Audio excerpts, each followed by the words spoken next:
Bonjour, chers étudiants, j'espère que nous en forme. Nous allons poursuivre avec le cours de biologie générale et au cours de ce chapitre, on a bien pour nous plusieurs notions. On a parlé de métabolisme, on a parlé de fermentation lactique, on a parlé de photosynthèse. Donc, nous démarrons avec la photosynthèse et après, nous poursuivons avec le métabolisme, le côté que nous allons regarder l'oxydation complète du glucose. Donc, on va parler de glycolyse, on va parler de fermentation lactique, fermentation alcoolique. Maintenant, pour le moment, donc, on a démarré avec la photosynthèse. Maintenant, dans la photosynthèse, c'est certain que vous êtes habitué avec ce terme. Donc, qui est capable de décomposer en deux parties, photo, lumière, synthèse. On pense que nous tous sommes capables de définir et exprimer ça. Donc, la photosynthèse, c'est un processus qui concerne les êtres vivants qui sont pourvus d'un pigment et qu'on appelle chlorophylle, ce pigment qui permet à ces animaux de convertir l'énergie lumineuse donc, en énergie chimique.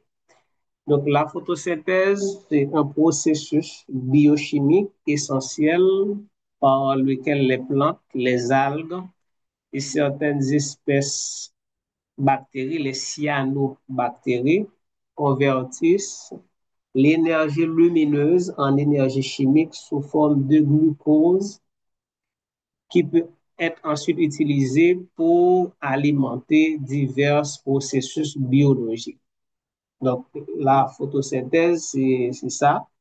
C'est la synthèse de matière organique, c'est la synthèse de glucose et à travers et en utilisant des substances minérales comme l'eau, comme le gaz carbonique et grâce à la lumière du soleil. OK? Mais chimiquement, c'est la conversion, ou bien si vous voulez, sur le plan thermodynamique ou encore sur le plan énergétique. Donc, c'est la conversion de l'énergie lumineuse donc en énergie chimique. OK?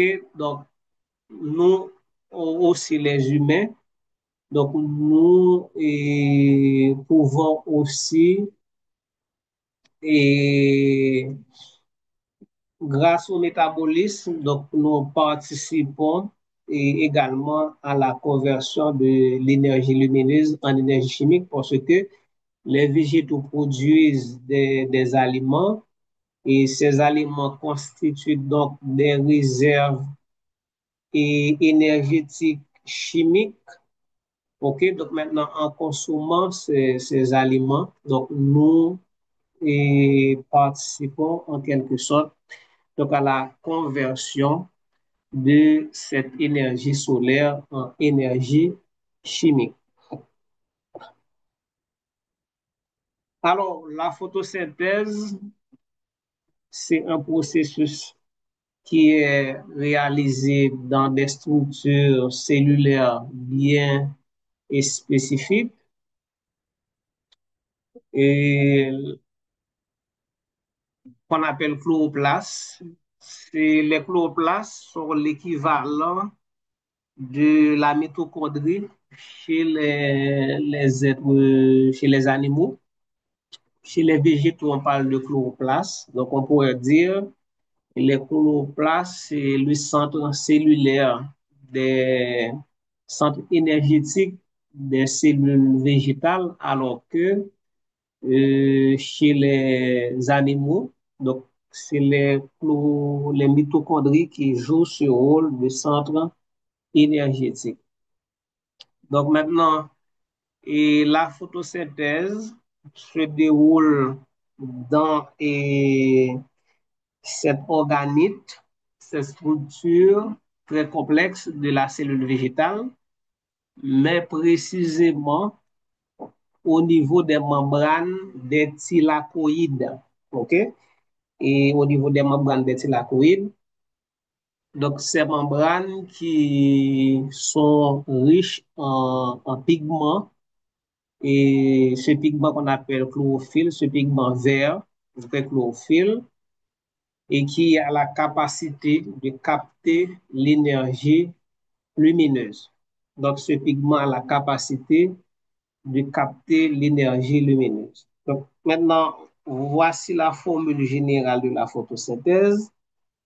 Donc, formule générale de la photosynthèse, c'est 6 gaz carbonique plus 6 molécules d'eau en présence de la lumière donne le glucose, c'est 6H12O6 et 6 molécules de dioxygène. Donc, vous savez bien que la photosynthèse, ce processus également permet la libération de dioxygène dans l'environnement comme un sous-produit. Donc, l'oxygène est produit par les végétaux chlorophylliens. Ok, l'oxygène est produit par les végétaux chlorophylliens suite à la photosynthèse. Maintenant, cette réaction, c'est une réaction de réduction. OK? Donc, voyez, chez les végétaux, donc, le gaz carbonique s'associe à l'eau pour former le glucose. Donc, c'est une réaction de réduction. Alors que chez les animaux, dans les mitochondries, le glucose est dégradé par le dioxygène pour produire le gaz carbonique et l'eau. Chez les végétaux, il s'agit d'une réaction de réduction, alors que chez les animaux, la réaction inverse, glucose plus oxygène, qui donne CO2 plus l'eau, c'est une réaction d'oxydation. Maintenant, ce qui est intéressant, c'est que les végétaux produisent non seulement le glucose, mais aussi l'oxygène dont les animaux ont besoin pour pouvoir métaboliser le glucose.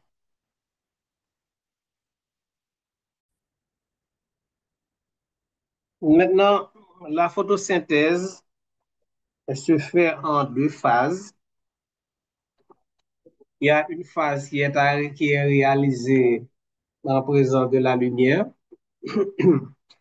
Donc, on l'appelle phase lumineuse. Donc, c'est des réactions photochimiques ou photodépendantes. Donc, c'est les réactions qui ont lieu au cours de cette phase nécessitent de la lumière. OK? Donc, elles sont réalisées au niveau des membranes des thylakoïdes dans les chloroplastes. Donc, l'objectif de cette phase, c'est de convertir l'énergie lumineuse en énergie chimique sous forme d'ATP et de NADPH. Donc, NADPH, ATP, c'est adénosine triphosphate. Donc, c'est la forme de réserve d'énergie chimique chez les êtres vivants. Et puis, le NADPH, c'est un coenzyme d'oxydoréduction qui participe dans des réactions de réduction, dans des réactions de synthèse. OK? Par exemple, nous avons le NAD+, ou encore NADHH+.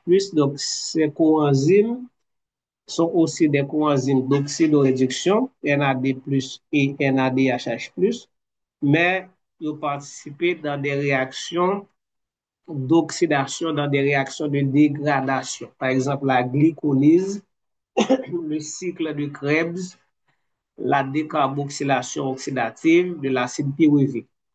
Mais le NADPH, donc NADP, NADPH, ok, NADP, NADPH, donc lui-même c'est nicotinamide adénosine dinucléotide phosphate, ok, je reprends, nicotinamide adénosine dinucléotide phosphate. Donc, pour ces coenzymes, il faut savoir qu'il existe une forme oxydée et une forme réduite. Donc, pour le NADPH, c'est la forme réduite, la forme oxydée, c'est NADP. OK? Donc, au cours de cette phase, donc l'énergie lumineuse est convertie en énergie chimique sous forme d'ATP et de NADPH.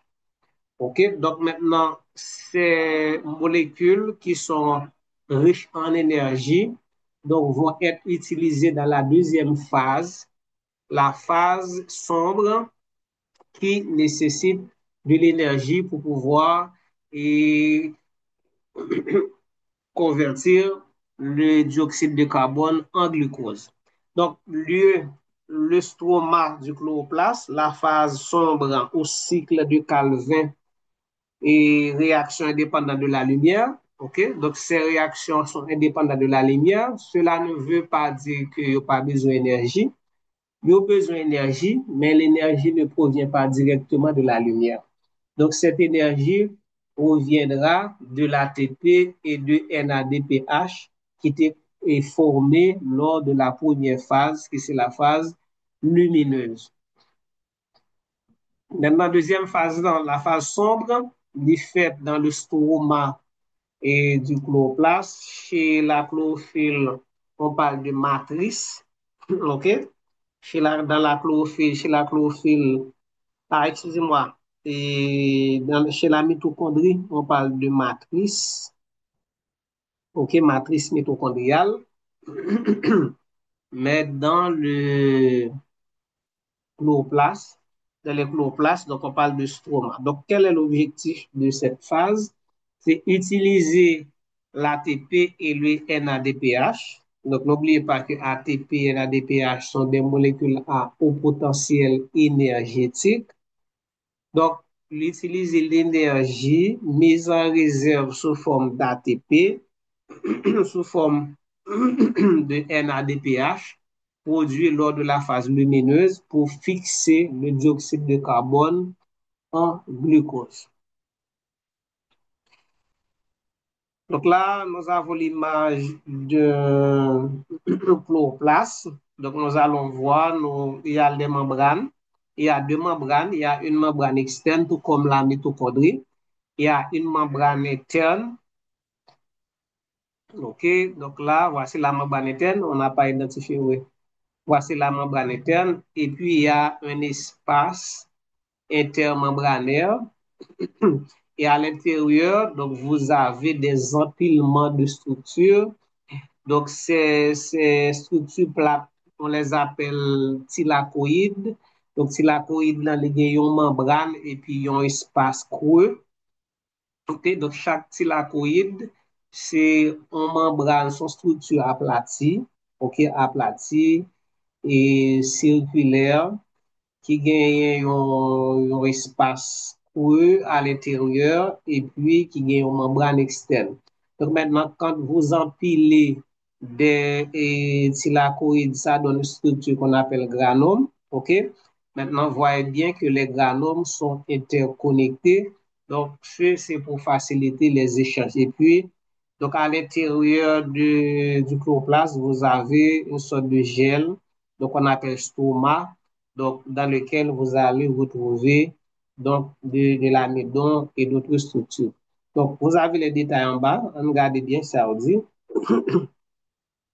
Le chloroplaste est un organite spécialisé des cellules végétales et des algues, des cyanobactéries responsables de la photosynthèse. Il est entouré de deux membranes et contient des pigments. Alors, membrane externe, membrane interne, contient des pigments, principalement la chlorophylle, qui a la capacité de capter l'énergie lumineuse pour la convertir en énergie chimique. Donc, on a déjà parlé de ça. Membrane du chloroplaste. Donc, le chloroplaste est entouré par une double membrane externe. C'est une membrane lisse, perméable à de petites molécules ions. C'est-à-dire que ces molécules peuvent passer par diffusion simple, OK? Donc, sans transport passif, sans énergie. Et membrane interne, cette membrane est moins perméable et régule le passage de molécules plus spécifiques entre le cytoplasme et l'intérieur du chloroplaste. Donc, c'est même bagaille pour les mitochondries.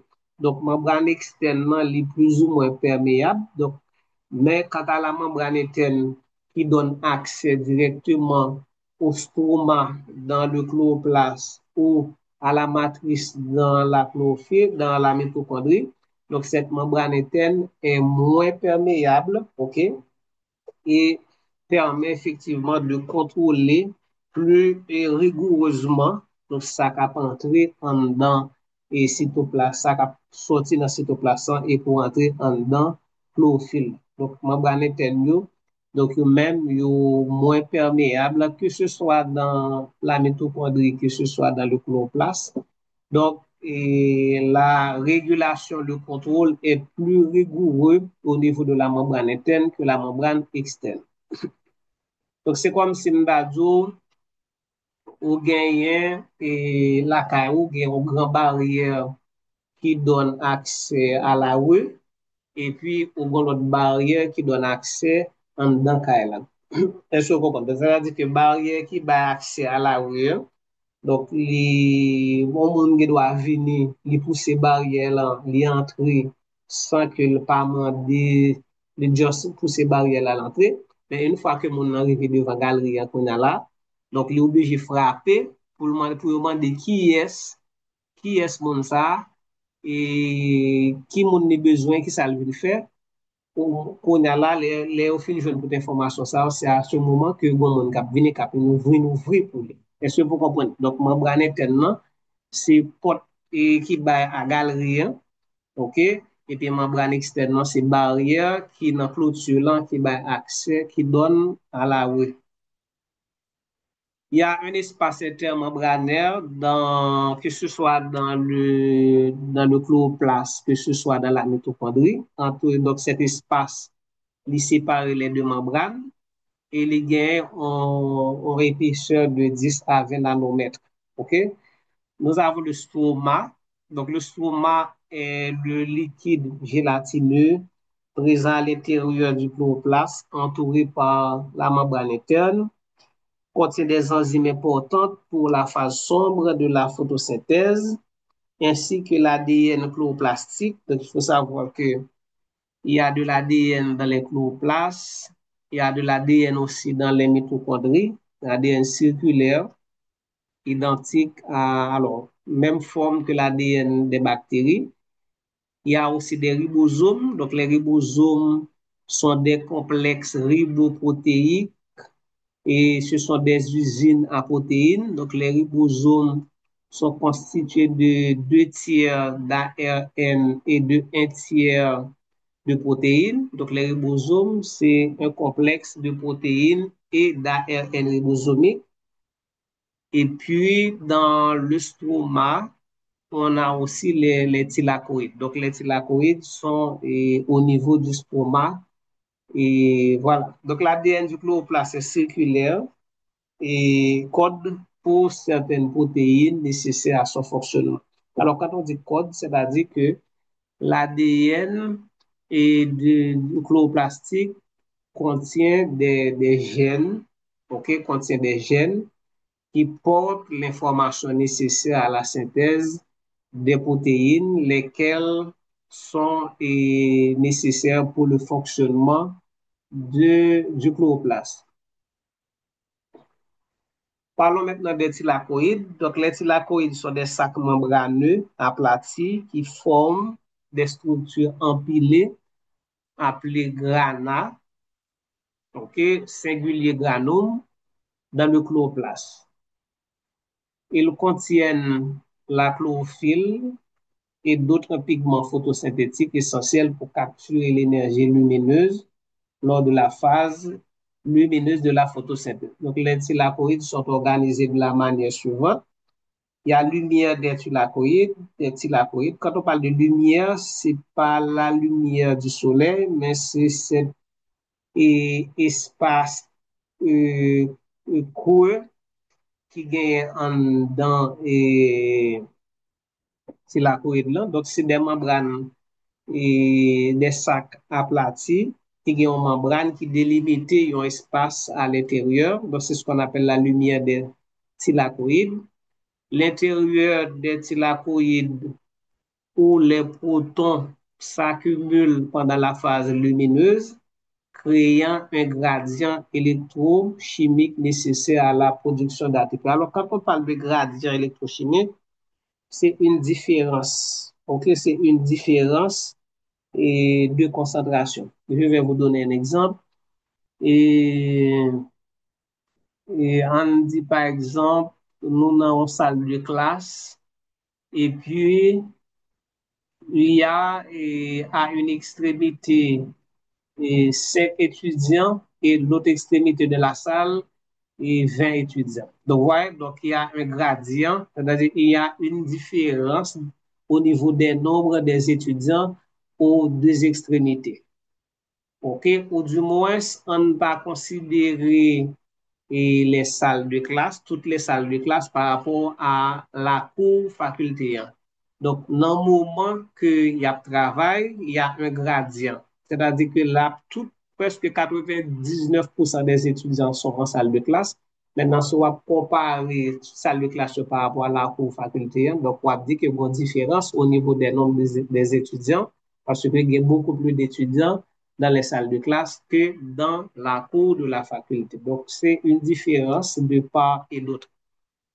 OK? Donc, c'est ce qu'on appelle gradient. Maintenant, et au cours des réactions de la phase lumineuse, donc il y a des protons, OK, qui sont accumulés dans la lumière des thylakoïdes. Donc, cette accumulation entraîne une augmentation de la concentration des protons dans la lumière par rapport à l'extérieur des thylakoïdes. Donc, c'est ce qu'on appelle gradient.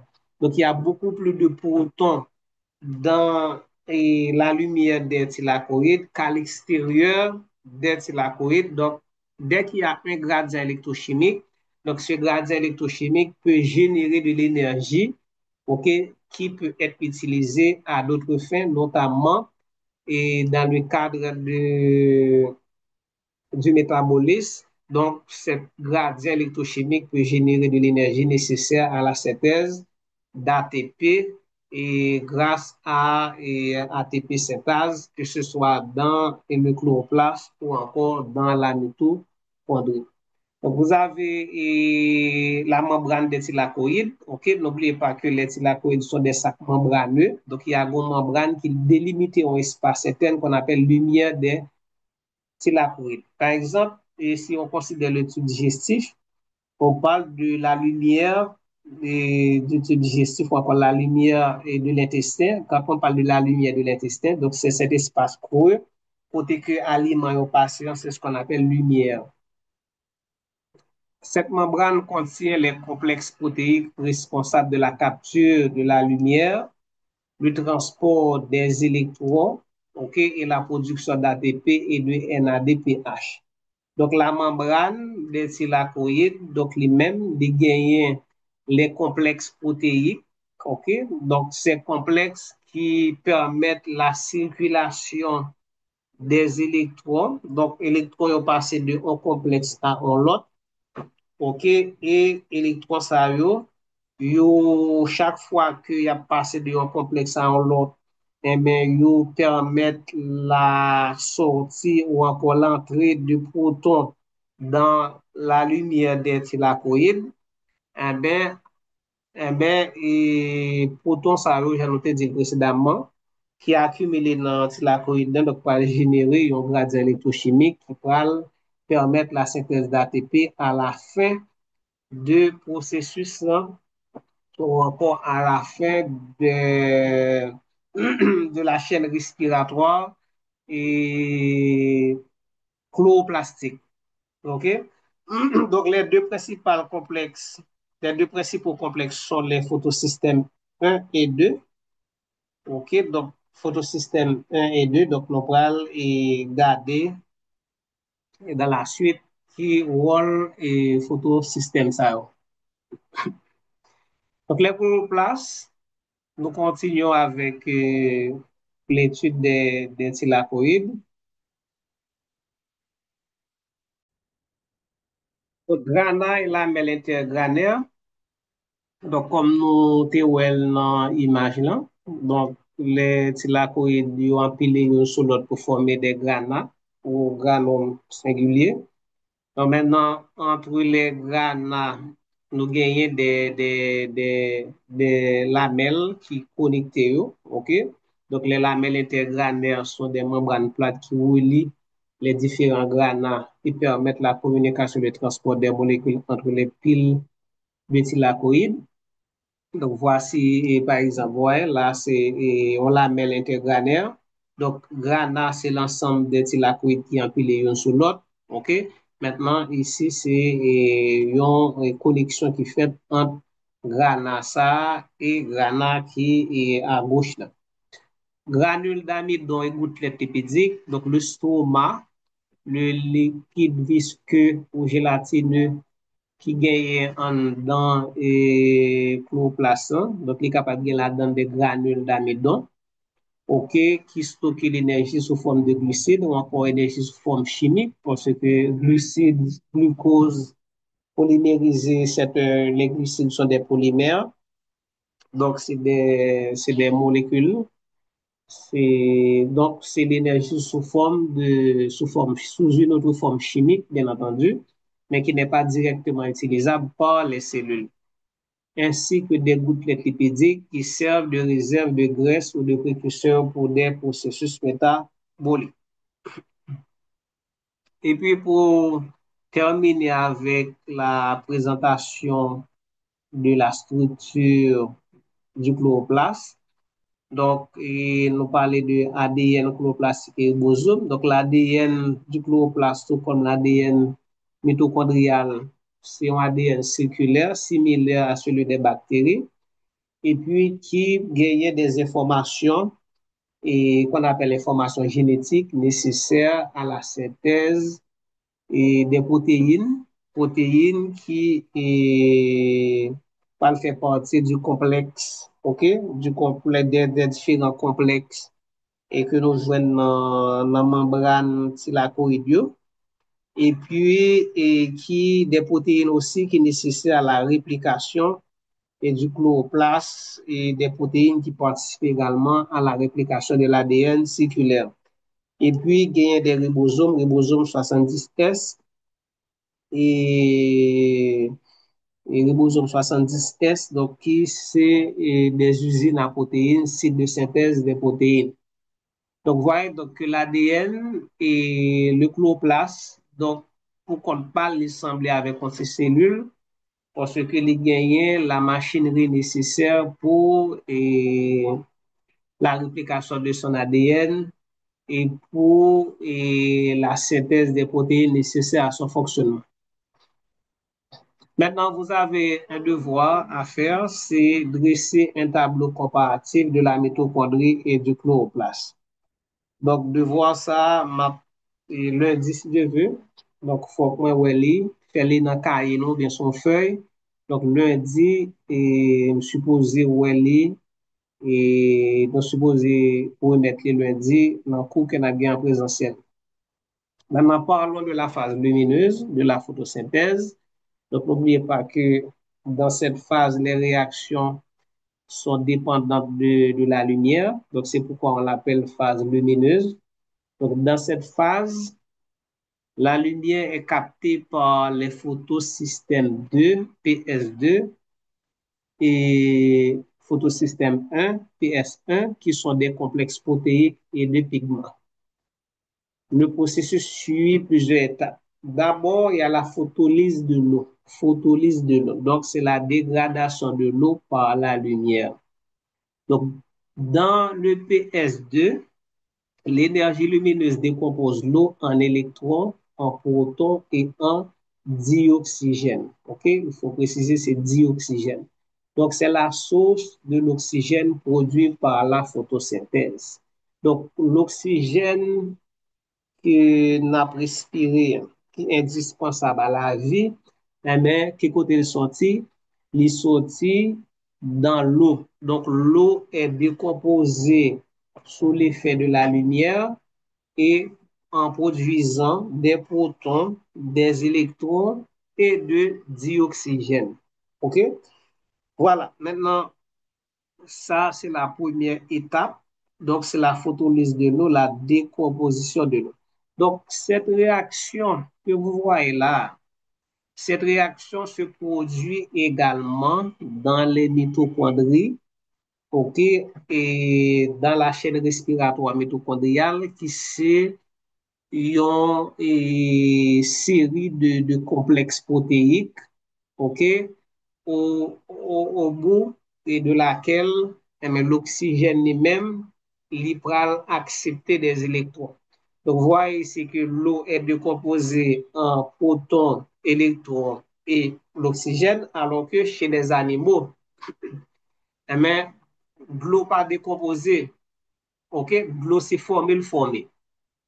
Ok, donc ici, chez les animaux, mais qui réaction, nous avons la réaction inverse. OK? Bah, mettez flèche là pour nous. Donc, chez les animaux, on a la réaction inverse. OK? Donc, cette réaction qui souffre vert là, c'est chez les végétaux. OK? Donc là, c'est quelle réaction? C'est une réaction d'oxydation. Donc, oxydation, pour qui ça? C'est parce qu'il y a perte d'électrons et nous capable de voir ça rapidement. Et quel est le nombre d'oxydation de l'oxygène et dans l'eau ici? Donc là, nous, c'est moins 2. Donc, le nombre d'oxydation là, c'est 0. OK? Donc, passer de moins 2 à 0, donc c'est une oxydation. Maintenant, la réaction inverse se produit chez les animaux dans les mitochondries. OK? Les animaux dans les mitochondries. Donc, l'oxygène qui est produit dans les cellules végétales par la décomposition de l'eau, mais pour l'utiliser au niveau des cellules animales pour former l'eau grâce à une réaction de réduction. Donc, l'oxygène, c'est l'accepteur final des électrons chez les animaux.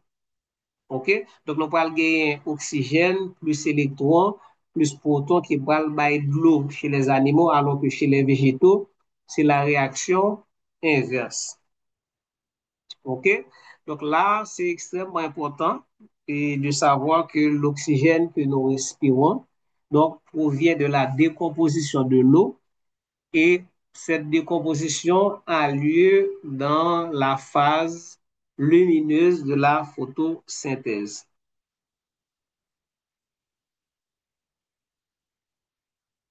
Maintenant, puisqu'il y a des électrons qui sont produits, donc ces électrons, normalement, ne peuvent pas circuler librement dans la cellule. Donc, ces électrons doivent être pris en charge.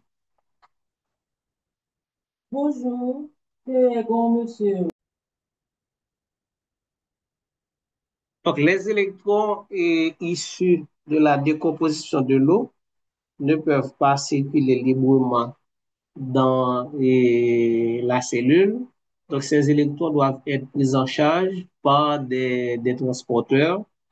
Et ces transporteurs ne sont autres que des coenzymes d'oxydoréduction comme le NADP+, ou encore le NADH. Merci, monsieur. Donc, transport des électrons. Les électrons excités par la lumière sont transportés le long d'une chaîne de transport d'électrons. Donc, la chaîne de transport d'électrons, ça, c'est ça nous est capable de relier en chaîne respiratoire et chloroplastique. OK? Chez les mitochondries, et on parle de chaîne respiratoire mitochondriale. Donc, chaîne de transport d'électrons, ça, c'est une série de complexes protéiques qui intégrés dans la membrane des thylakoïdes, mais qui permettent que les électrons passent de un complexe à un autre complexe. OK, mais chaque fois l'électron passe de un complexe à un autre, il y a pompage de protons dans la lumière. Voilà, on dit, avant on a dit lumière, maintenant on dit le lumen. OK, lumen, c'est pas une erreur, c'est ça lié. Soit nous dit la lumière, on dit le lumen. OK, donc chaque fois l'électron passe de un complexe à l'autre, maintenant il y a pompage de protons dans la lumière ou dans le lumen des thylakoïdes. Donc, c'est électron, proton, ça qui parle concentré en dantilacoïde là qui pourrait provoquer ce gradient électrochimique. Donc maintenant, formation d'ATP, ce gradient de protons crée une force motrice de protons, on appelle force protomotrice, qui est utilisée par l'enzyme ATP synthase pour produire de l'ATP par un processus appelé photophosphorylation. Et par quoi me pas mal chercher pour nous et schéma complexe et complexe et schéma chaîne de transport électron et pas mal chercher moi c'est je vais mettre pour nous. OK, donc moi je vois des schémas donc nous parlons tout à l'heure. Donc maintenant et donc je reprends c'est que les électrons qui sont issus de la dégradation de l'eau, de la composition de l'eau. Donc, ces électrons vont circuler de complexe en complexe. OK? Donc, maintenant, et chaque fois que l'électron passe de un complexe à un complexe, il y a des protons qui est entrés, qui sont pompés dans la lumière des thylakoïdes. OK? Donc, ça qui peut augmenter la concentration des protons dans la lumière des thylakoïdes. Et cette différence de concentration entre la lumière des thylakoïdes et l'extérieur des thylakoïdes, c'est ce qu'on appelle le gradient électrochimique qui c'est une source énergétique nécessaire à la synthèse d'ATP. Ouais, donc ce gradient de protons crée une force motrice de protons, donc qu'on appelle force protomotrice, qui peut être utilisée par une enzyme qu'on appelle ATP synthase pour produire de l'ATP par un processus qu'on appelle photophosphorylation. Donc, dans la mitochondrie, processus appelé et phosphorylation oxydative. OK? Phosphorylation et oxydative. Donc maintenant, qu'est-ce qu'il y a encore? Il y a réduction du NADP plus en NADPH. Maintenant, il faut savoir que donc, les électrons, les électrons, l'électron passé de un complexe à un complexe, mais pas gain le complexe. Les complexes sont limités. Et c'est trois ou quatre complexes. OK? Dans la mitochondrie, c'est quatre complexes. Maintenant, bon côté électron à privé, les électrons arrivent, par exemple, dans la mitochondrie, dans le quatrième complexe, mais il faut gagner un accepteur final des électrons. Donc, dans la mitochondrie, l'accepteur final des électrons, c'est le dioxygène. Chez les animaux, l'accepteur final des électrons, c'est le dioxygène, mais par contre, chez les cellules végétales, l'accepteur final des électrons, c'est le NADP+. Donc, le NADP+, au bout de la chaîne de transport des électrons, encore la chaîne chloroplastique et d'électrons, c'est le NAD+, qui accepte les électrons avec des protons pour devenir NADPH. Donc, au niveau du PSI, photosystème 1, les électrons sont réexcitables et finissent par réduire le NADP+, en NADPH, un transporteur d'électrons riches en énergie. Maintenant, qu'est-ce que ça? Dans la cellule végétale, l'accepteur final des électrons, c'est le NADP+. Dans les cellules animales, l'accepteur final des électrons, c'est le dioxygène. C'est très important à mémoriser, à savoir. Voici et l'image que nous allons chercher. Hein. Donc ici, en blanc, nous avons la membrane des thylakoïdes. Donc ici, c'est le stroma. Donc le stroma, nous connaissons ça, stroma est. Stroma, c'est liquide visqueux gélatineux qui gagne en dedans et chloroplast. Donc voici l'espace, la lumière des thylakoïdes, ok, et puis la membrane des thylakoïdes qui gagne lui-même là-dedans les complexes qui pourraient faciliter le transport des électrons.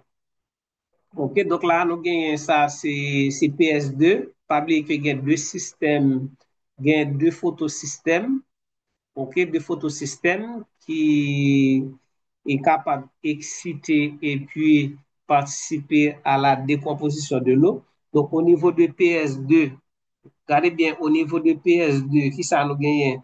Donc, nous voyons que l'eau est décomposée en quoi? Donc, l'eau est décomposée en électrons, en dioxygène et en protons.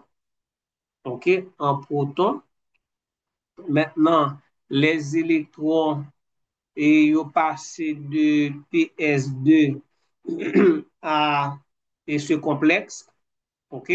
Passé de PS2 à PS1 en utilisant des navettes, OK, des transporteurs mobiles comme Cytocom B6F ou encore et nous gagnons, et si nous regardons là, nous Cytocom F, etc. Un paquet de molécules, un paquet de composés donc, qui participent dans le transfert des électrons, OK, dans le transfert des électrons de PS2 à PS1.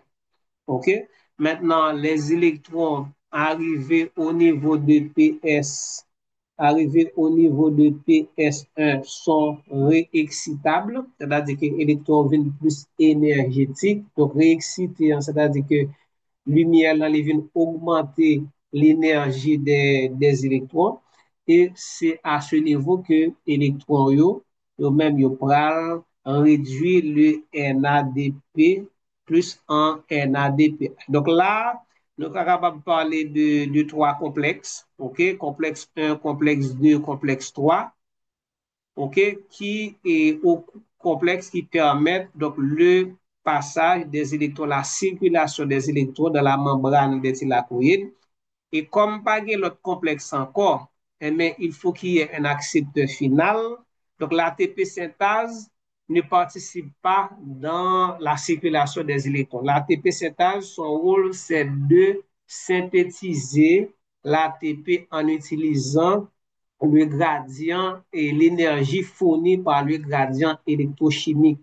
Et ce gradient électrochimique là qui s'allie, c'est différence qui gagne entre concentration proton qui gagne en lumière dans stroma et l'humaine. Et si on regarde bien, on fait un calcul pour nous, là, combien de protons nous qui gagne 8, 4 plus 4, 8, combien qui gagne en baguette 12, et bien ce gradient, ok, ce gradient, cette différence de protons de part et d'autre de la membrane des thylakoïdes, générer une énergie qui pral permettre que moteur ça que nous là en rose rouge pral permettre moteur ça que nous là qui est les ATP synthasant et ces protons vont retourner dans le stroma 12 protons ça que nous là qui étaient entrés dans lumière et thylakoïde pour retourner dans le stroma mais en passant par l'ATP synthase.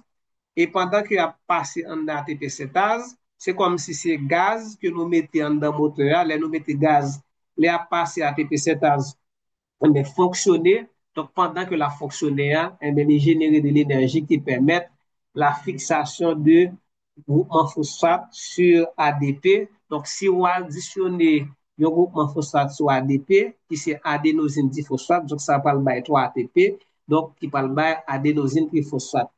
Maintenant, ce qui est important à retenir ici, c'est que l'accepteur final des électrons dans la photosynthèse, ou encore au cours de la phase lumineuse de la photosynthèse, c'est le NADP+, alors que dans la mitochondrie, dans la cellule animale, c'est le dioxygène qui est l'accepteur final des électrons.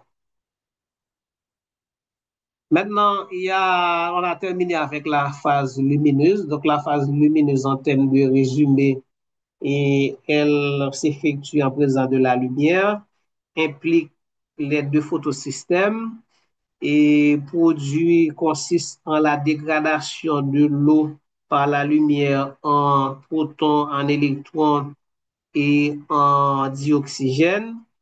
OK, donc dioxygène que nous respirons. Donc les protons vont circuler de complexe en complexe, de système en système, jusqu'à l'accepteur final qui c'est NADP+. Et au cours du passage des électrons d'un système à un autre, il y a pompage de protons dans la lumière intestinale. Mais ce pompage de protons augmente la concentration des protons dans la lumière. Donc, cette différence de concentration, il crée un gradient électrochimique. Maintenant, gradient électrochimique, ça va fournir de l'énergie pour faire marcher une usine, un moteur qu'on appelle ATP synthase, qui va utiliser l'énergie générée par le retour des protons dans le stomac pour fixer un groupement phosphate sur ADP, ça s'appelle ATP. Donc, la production d'ATP dans le chloroplaste s'appelle photophosphorylation, alors que dans la mitochondrie, c'est phosphorylation oxydative. Voilà pour le résumé de la première phase. Donc maintenant, poursuivons avec la deuxième phase, qui est la phase sombre, ou encore cycle de Calvin. Donc, c'est-à-dire que ces phases ne nécessitent pas la lumière. OK? Cycle de Calvin comprend trois étapes principales. Donc, il y a fixation du carbone. L'enzyme clé de cette étape est la Rubisco. Alors, et qui ça, Rubisco, on veut dire, c'est ribulose 1,5-biphosphate carboxylase oxygénase. Donc, quel travail effectue cette enzyme? Cette enzyme catalyse la fixation du gaz carbonique sur un sucre à 5 atomes de carbone, ou une ribose, et alors il y a une pentose, bien entendu, c'est pas ribose, c'est ribulose. Donc, ribulose, c'est un pentocétose, ok, ribulose en pentocétose. Donc, le ribulose, c'est l'équivalent de ribose. Ok, donc c'est le ribulose, un sec biphosphate, groupe B, formant deux molécules de 3 phosphoglycérates. Ok, deux molécules de 3 phosphoglycérates. Ok, ensuite, il y a une réduction. Le 3-phosphoglycérate est ensuite réduit en glycéraldéhyde 3-phosphate grâce à l'ATP et au NADPH produit dans la phase lumineuse. Nationaux bien. C'est-à-dire que cette réduction nécessite de l'énergie. Et justement, la première phase, c'est une phase préparatoire. Donc, c'est préparation qui est faite pour deuxième phase. Parce que deuxième phase, le besoin ATP, le besoin NADPH. ATP et NADPH sont produits au cours de la première phase. Donc, certains glycéraldéhyde 3-phosphate sont utilisés pour former des glucides comme le glucose. OK? Et puis, on dit que la plupart des molécules de G3P, glycéraldéhyde 3-phosphate, sont recyclées pour générer le et ribulose 1,5-biphosphate, permettant ainsi au cycle de se poursuivre. Voilà un schéma, image qui va nous une idée des trois étapes de la deuxième phase. Donc, il y a d'abord la première phase, fixation d'un atome de carbone. Voici l'enzyme clé de cette étape. Donc, il y a fixation de carbone sur et, 3 carbones fixés sur 3 molécules de rubylose 1,5-biphosphate. Donc, ce qui donne ça qui baille, ouais, combien de carbone ça a là? 1, 2, 3, 4, 5, 6. Donc, ça qui baille 3 et exoses, ouais, 3 exoses biphosphate, donc qui pral scinder en 6 et triose monophosphate, par exemple, 3 et phosphoglycérate. OK, donc phosphoglycérate pour le réduire, OK, pour le réduire et pour et c'est pas réduire, il peut fixer un groupement phosphate dans la deuxième phase là, OK, phase de réduction. Hein. Donc, nous allons gagner, nous passer de 3 phosphoglycérate à 1, 3 bisphosphoglycérate. Et puis, bisphosphoglycérate là, les mêmes, il va réduire avec le NADPH, donc il va le réduire en glycéraldéhydrate. Donc, glycéraldéhydrate, donc il y a deux destinées. Il est capable de en molécule il est capable de glucose. OK, donc c'est la production de glucose. Et mais il est capable de retourner by ribulose regardez bien, ribulose 1,5 biphosphate, ouais, 5 atomes de carbone, 1, 2, 3, 4, 5. Donc, lorsque nous fixons le gaz carbonique sur ribulose 1,5 biphosphate, donc la baille, il y a un intermédiaire 6 atomes de carbone qui va le décomposer en triososate.